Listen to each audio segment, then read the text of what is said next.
Bienvenidos todos, bienvenidos compañeros a este panel.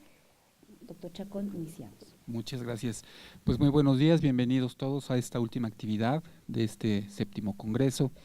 Vamos a tocar un tema, ustedes tienen los programas, que habla sobre docencia, investigación e innovación educativa. Temas articulados, temas centrales en la labor que nosotros realizamos de manera cotidiana.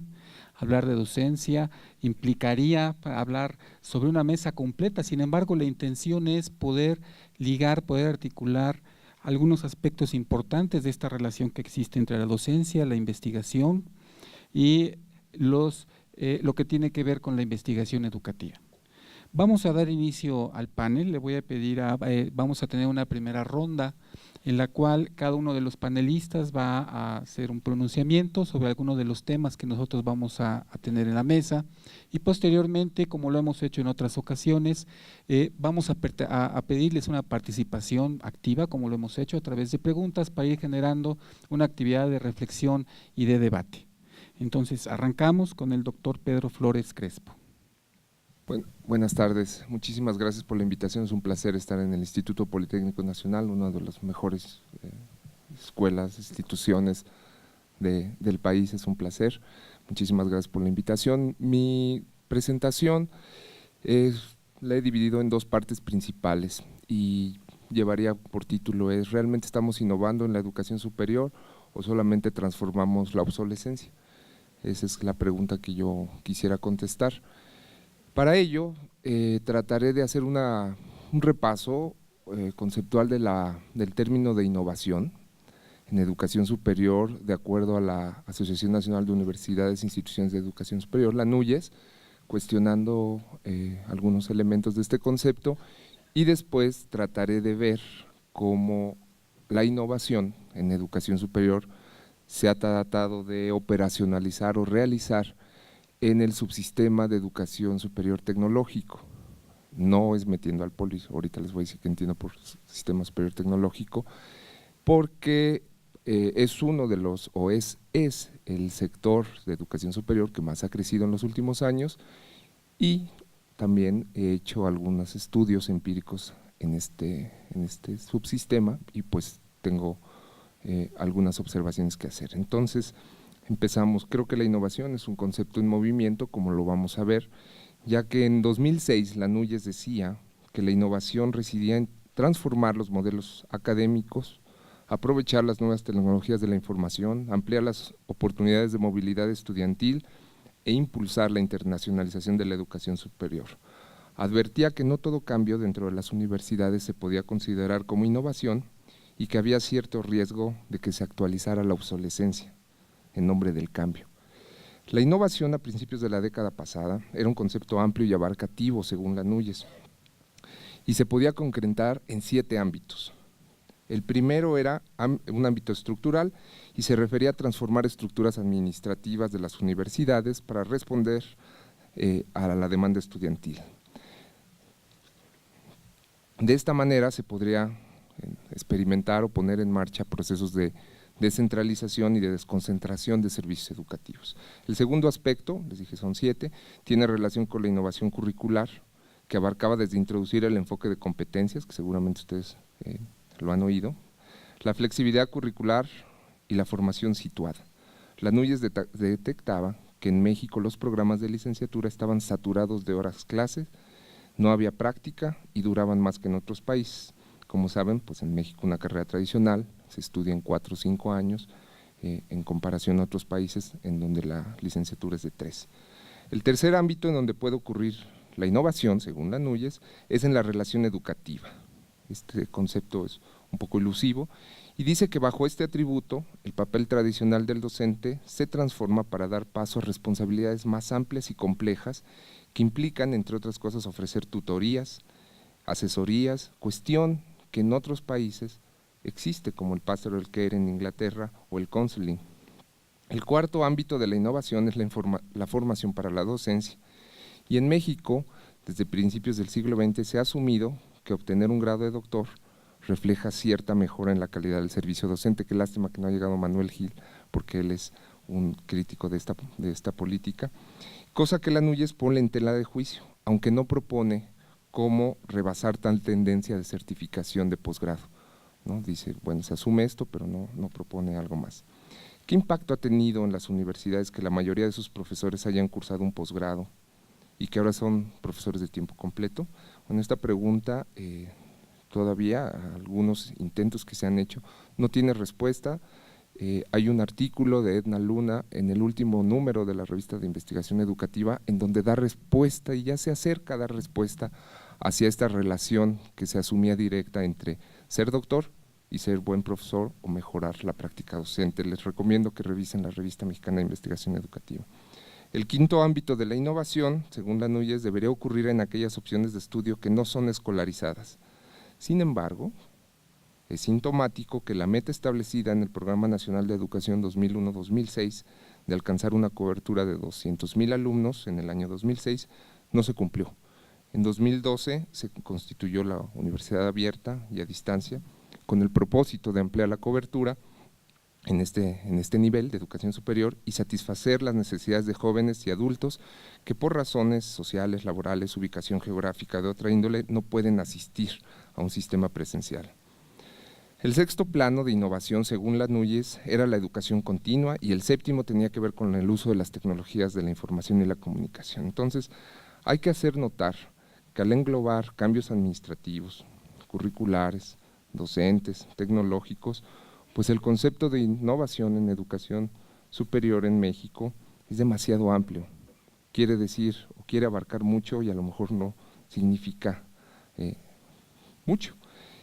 Y una de las desventajas y podemos encontrar con base en este concepto algunas limitaciones y desventajas. Entre las ventajas, bueno, pues mencionaría una potencialidad de articular acciones, de agrupar bajo un concepto amplio, y ya en la Núñez, en 1996, propuso que la innovación fuera un concepto como, digamos, tipo sombrilla, bajo el cual podían justificarse algunas acciones. Sin embargo, una de las omisiones más claras de este concepto de innovación, que a mi juicio existían, era que no estaba incluida la investigación científica, no entraban dentro de esos 7 ámbitos de realización de la innovación. ¿Cómo explicar que un concepto de innovación abarcativo no incluyera la investigación?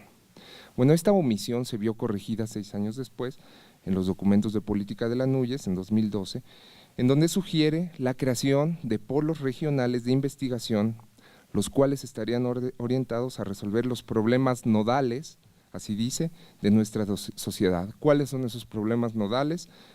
En lista la Núñez es el cambio climático, desarrollo sustentable, la búsqueda de energías alternativas, el combate a la pobreza, la autosuficiencia alimentaria, el mejoramiento a la salud, la vivienda y la educación de la población. Entonces, mientras en 2006 el primer concepto de innovación sugería impulsar cambios hacia el interior de las universidades y promover así lo que podríamos llamar la pertinencia, en los años siguientes la innovación se enfocaba a tratar de mejorar las formas como se relacionan, y así lo dice la Núñez, las actividades de generación, transmisión y aplicación del conocimiento y concretizar de esta manera la relevancia de la educación. Pertinencia y relevancia no son sinónimos y la evolución del concepto de innovación en la educación superior, según la Núñez, muestra estas diferencias. ¿Cómo se ha implementado, operacionalizado este concepto en el sistema de educación superior?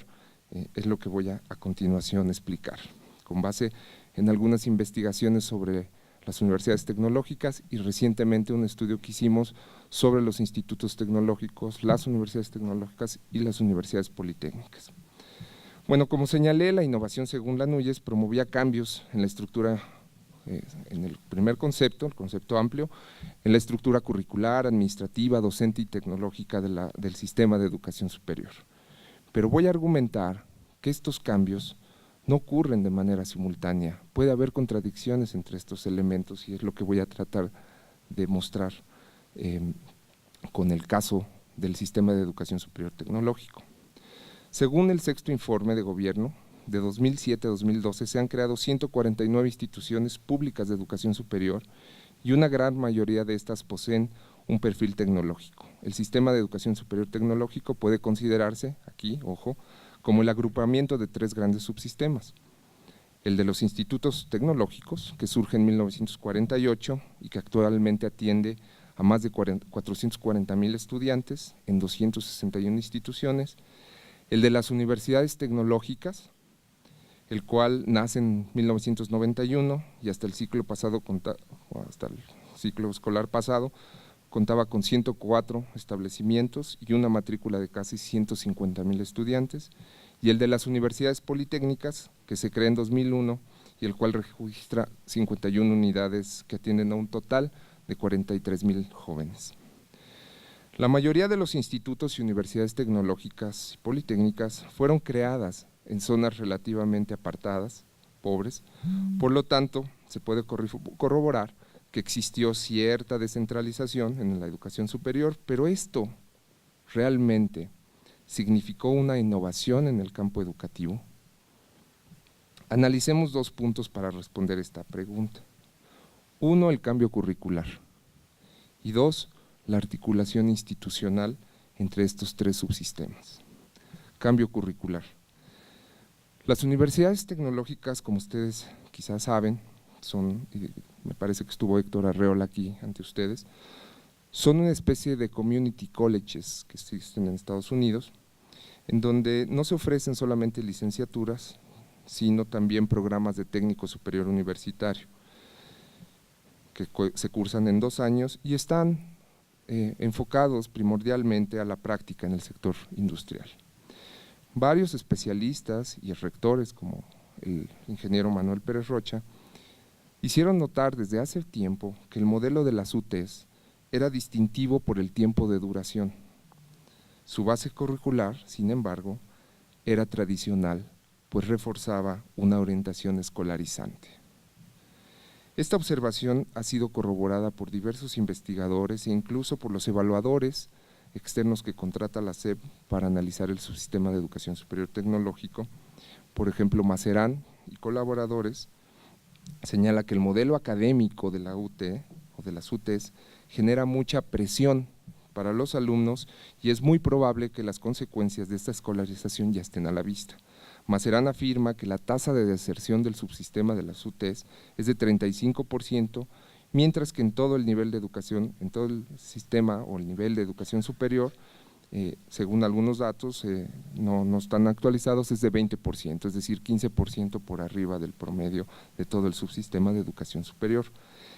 Lo más interesante es analizar las causas de deserción del subsistema y de acuerdo con la información que tiene la Secretaría, esta causa es mayoritariamente por la reprobación. Mientras 6 de cada 100 jóvenes que desertan lo hacen por razones económicas, 32 jóvenes de cada 100 abandonan los estudios por no haber acreditado alguna asignatura. Entonces, primera lección, se descentraliza la educación superior, se trata de innovar ofreciendo una educación distinta a la licenciatura clásica, pero curricularmente algo pasó, pareciera que se refrenda un culto a la escolaridad que no es exclusivo de las UTES.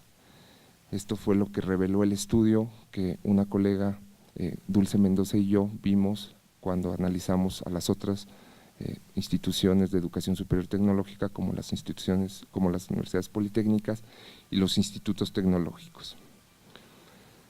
Ahí, en ese estudio, Dulce Mendoza y yo vimos 3 cosas al menos que quisiera compartir con ustedes. Primero, que la intensidad de los estudios no era exclusivo de las UTES, como ya dije, y que en las otras instituciones se promueve, como dijo un empleador, la preparación express, la cual consiste en comprimir contenidos para verlos en un lapso de tiempo reducido y de manera intensiva. Segunda observación, esta preparación intensiva y cargada de temas y contenidos eleva los costos de oportunidad para los jóvenes y no permite que estos puedan compatibilizar el estudio con el trabajo o con otras actividades igual de gratificantes como estudiar, como sería hacer un deporte o tener un hobby. Un tercer punto detectado en esta investigación fue que curiosamente el hecho de permanecer en la universidad muchas horas y luego tener más trabajo escolar fuera de ellas es valorado positivamente por ciertos sectores como el de los profesores, las familias e incluso los propios estudiantes.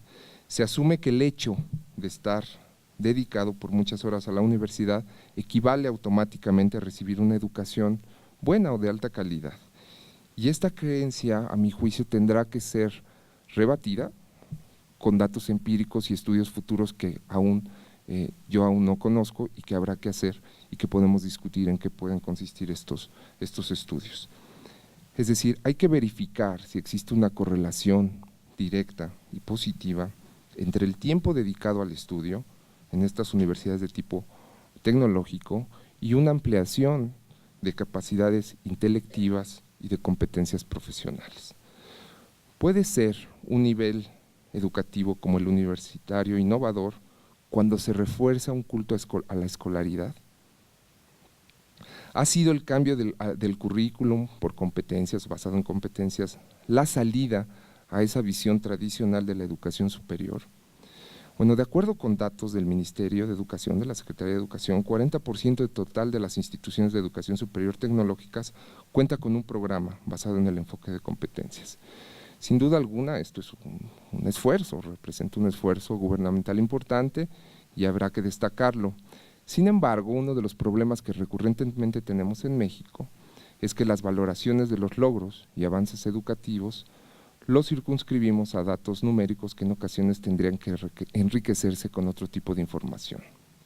¿Cómo valoramos las competencias? Las competencias, según lo poco que sé del concepto, es un concepto muy amplio y es difícil capturarlo en un esquema de evaluación simple o cotidiano como el examen que le aplicamos a los estudiantes, etcétera.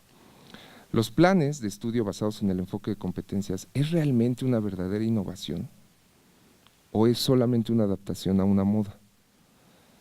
¿Se actualiza lo obsoleto, como dice la Núñez, con este tipo de enfoques o se transforma radicalmente el método de aprender?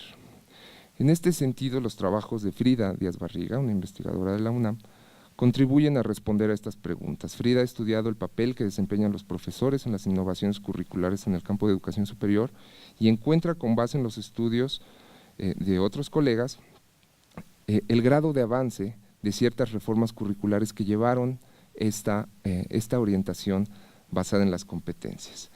Es muy interesante las cosas que Frida observa y una de ellas es que pese a la existencia de planes de estudio de vanguardia, los profesores conservan sus mismas prácticas. Y esto nos hace pensar en otro ámbito de la innovación, según el concepto de la NUY, es el de la calificación del profesorado universitario, una vez que ha obtenido estos grados académicos de doctorado y maestría para dar clases.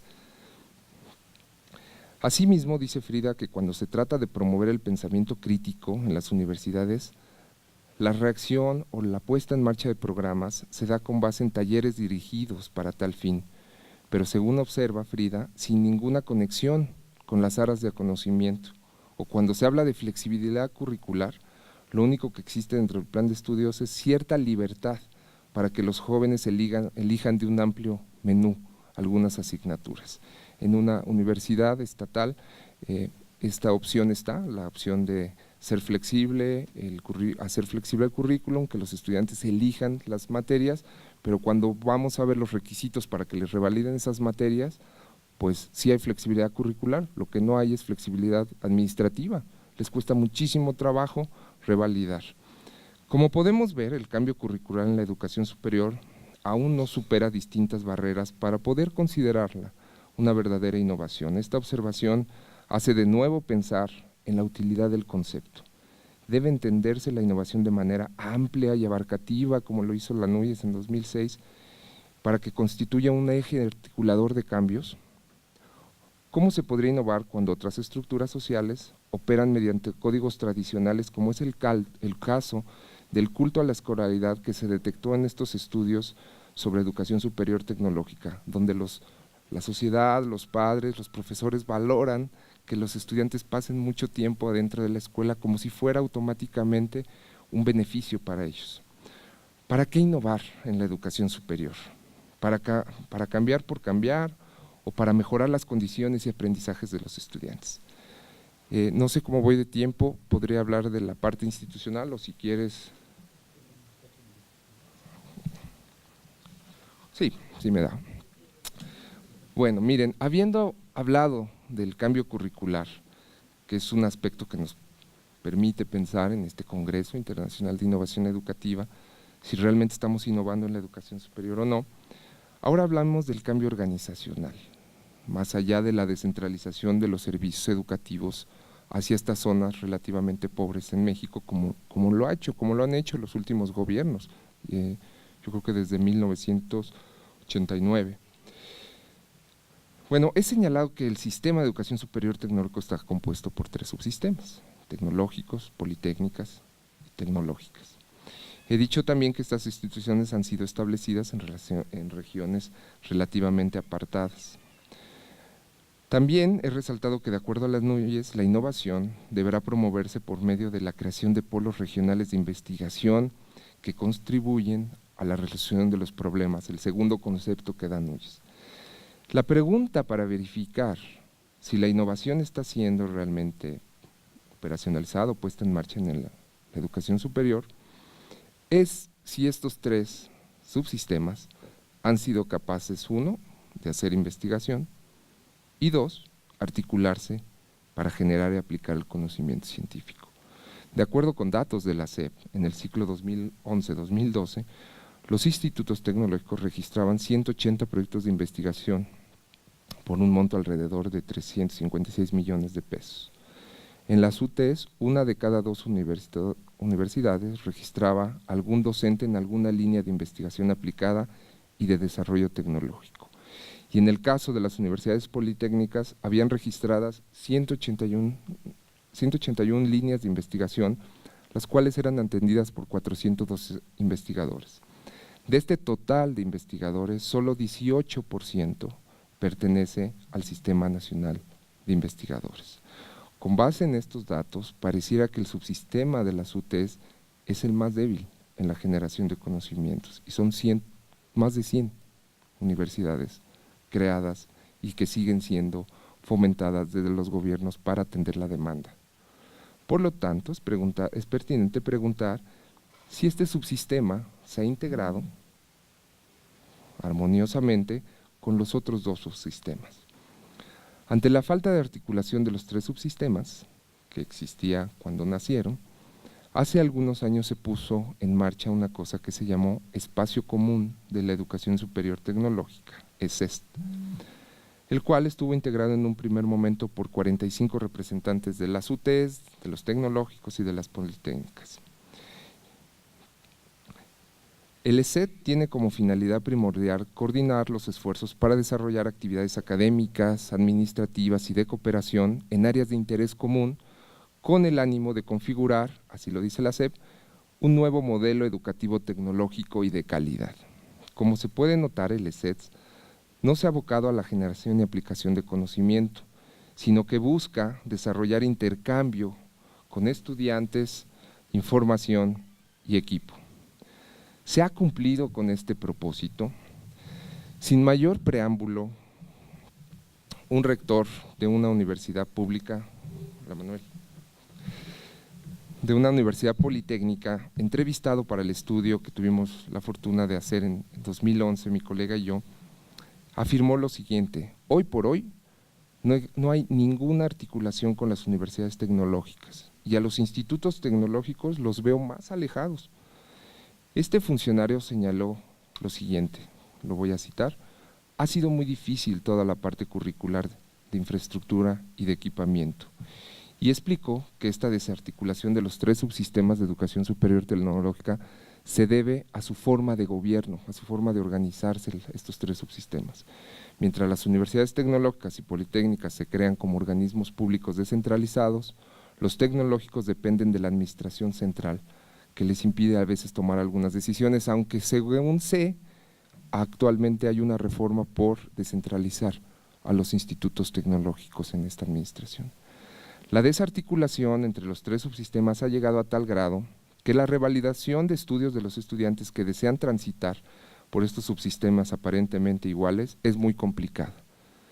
El obstáculo para tener libre tránsito de una institución a otra reside, según Arturo Nava, ex coordinador de las universidades tecnológicas, en la normatividad vigente de las instituciones que no otorga flexibilidad para revalidar ciclos completos de estudio y no solo créditos. ¿Ya? Entonces, a ver, ¿dónde está la innovación? ¿Por qué no innovamos? Si las competencias son una dimensión importante de aprendizaje, ¿por qué no revalidamos estudios conforme competencias? ¿Por qué con base en créditos? Bueno, ya para terminar, diría que es claro que en esto que expuse, la innovación está condicionada por diversos factores estructurales, institucionales, administrativos y organizativos en el campo de la educación superior tecnológica. Yo creo que es sobre estos hay que reflexionar, sobre esto hay que investigar con el ánimo de comprender o con el ánimo de contestar una pregunta, de decir, ¿para qué realmente innovar? ¿No? A mi juicio creo que hay una dimensión importante que es el aprendizaje de los estudiantes, de los cuales, aunque parezca extraño, y a ver qué dice Manuel y qué dicen mis colegas aquí en la mesa, sabemos poco de cómo estamos realmente las instituciones de educación superior del país formando. ¿Qué institución forma mediante un enfoque pedagógico innovador mejor a sus estudiantes? Es una respuesta empírica que no hemos podido contestar y que me parece que es importante en el futuro retomarla. Muchísimas gracias por su atención. Muy bien, los puntos tan interesantes que ha señalado el doctor Flores Crespo, yo quisiera ir más a lo particular y centrarme casi en el salón de clases. O sea, tenemos problemas que van desde lo particular hasta lo general. Entonces, en primer lugar, es muy interesante este artículo que apareció en 2010 de conceptualizar el currículum, el conocimiento del currículum en el contexto nacional, dentro y más allá del contexto. Dice, en 2006, ¿verdad?, se marcó el centenario de la muerte de este escritor noruego importante, Ibsen.